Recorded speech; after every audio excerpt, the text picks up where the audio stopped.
And welcome to another segment of 10 Count. I'm Steve Kim, joined by Ring TV's Doug Fischer and radio personality, the sports god, Dave Smith. Gentlemen, March 7th, it all begins. The PBC on NBC. Our matchups, Robert the Ghost Guerrero takes on Keith one-time Thurman, and Adrien Broner takes on the hard-hitting Johnny Molina.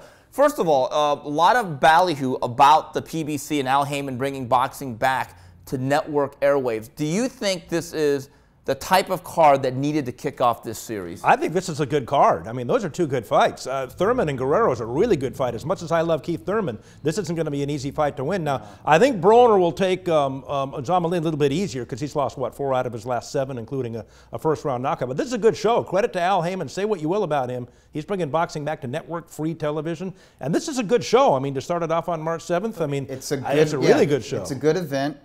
They're two quality matchups in the welterweight and junior welterweight division. To me, it's kind of like, it's not an event. It's not big enough for me to want to book a flight in a room at the MGM Grand and be there live to cover it.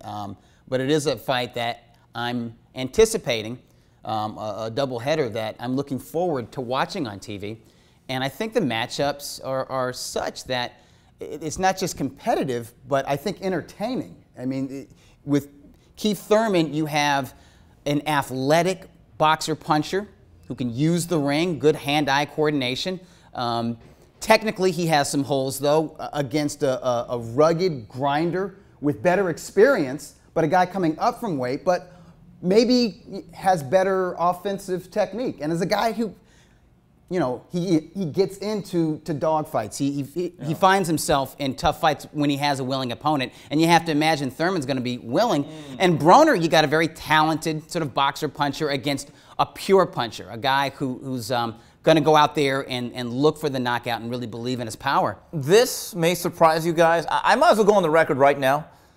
I'm looking at the menu. I'm calling for the upset special. I'd like the Ghost of Gilroy. Wow. And just as you said, I think he's going to get him into a dogfight. I think he's more seasoned. I think he's tougher. And maybe I'm living as a prisoner of the moment.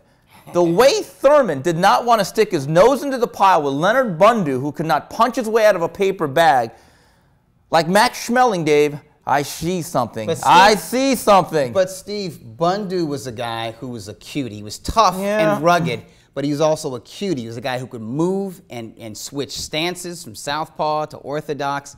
I think Bundu was a little bit underrated, definitely unheralded, having never fought in the States, never fought on U.S. airwaves going into that fight. And I honestly think it was good for Thurman to go 12 rounds. You can't knock everybody out.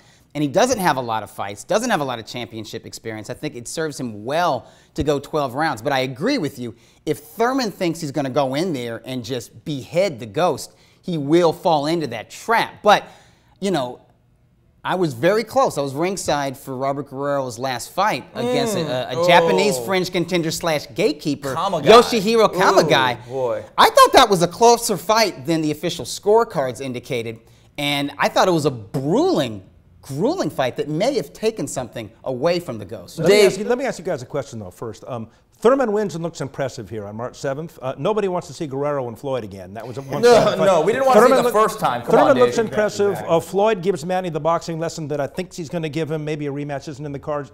Haymon has them both. Is it Thurman and Floyd after that? You know, I don't know if that's sellable, though. Really? No, I really don't, because Thurman, obviously, he's going to get a jump being on NBC. He's a colorful personality. But I don't know. There's a theory going around that Floyd may just retire after the Pacquiao fight, because once he tastes that $120 million, going back to only, and I put this 32, only 32.5 million. Chump change. Slave wages. Going to the other fight, John Molina. Listen, I like Johnny. I think he's dangerous.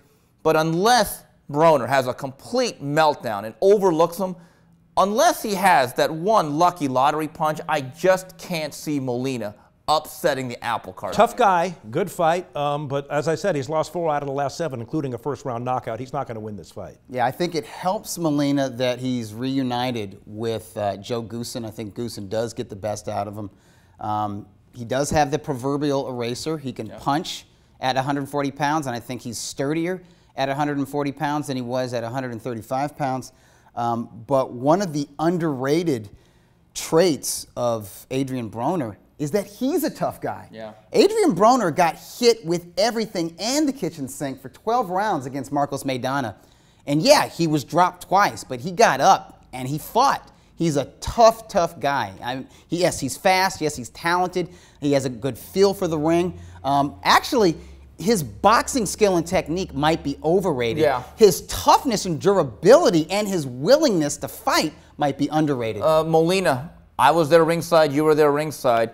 That fight against Matissa was a barn burner, but the last 6 rounds, you want to talk about physically sapping a guy and leaving parts of a guy in there? Matisse really busted him up, but I do like that he's back with Joe Goosen. I mean, those guys, that is the boxing version of Billy Martin and George Steinbrenner. Yes. I don't understand why, if it's continually not broke, why do you continue to fix it? I think he's got the best shot, but I'll be honest, this is about technical skill and fundamental precision.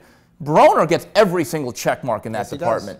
Yeah, he gets every check mark except for power. Power. But this is boxing. They're not playing badminton or tennis, so that does count. Well, is it Broner and Thurman then next if they both win?